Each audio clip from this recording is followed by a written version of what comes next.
Welcome to our channel. Today we how to use Afterpay at Walgreens. Easy hack step by step clearly.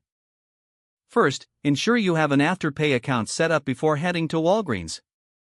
Download the Afterpay app from your device's app store if you haven't done so. Open the app and log in to your Afterpay account. Locate the Walgreens store nearest to you using the App Store Locator feature. Once you're at Walgreens, select the items you wish to purchase.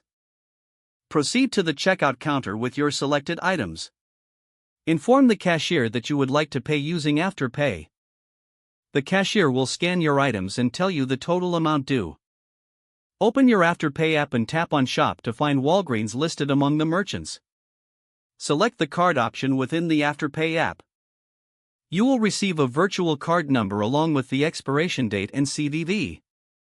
Provide this virtual card information to the cashier for processing your payment. The cashier will finalize your transaction once the card is accepted. After the purchase is completed, you will receive confirmation through the Afterpay app. Remember, with Afterpay, you can split your payment into 4 easy installments.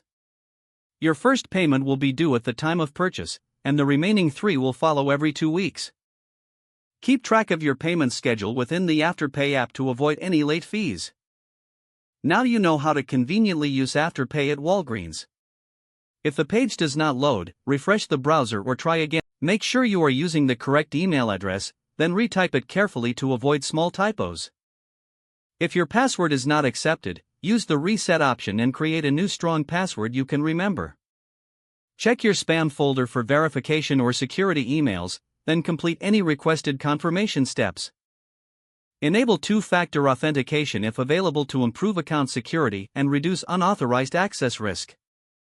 After signing in, review your profile details so your contact information and settings are accurate and current. If you see an error message, note it down and try again after restarting your device and internet connection. Log out when you finish, especially on shared devices, to keep your account and payment information secure. If the page does not load, refresh the browser or try again in a private or incognito window. Make sure you are using the correct email address, then retype it carefully to avoid small typos. Don't forget to like this video and subscribe to our channel for more step-by-step tech guides.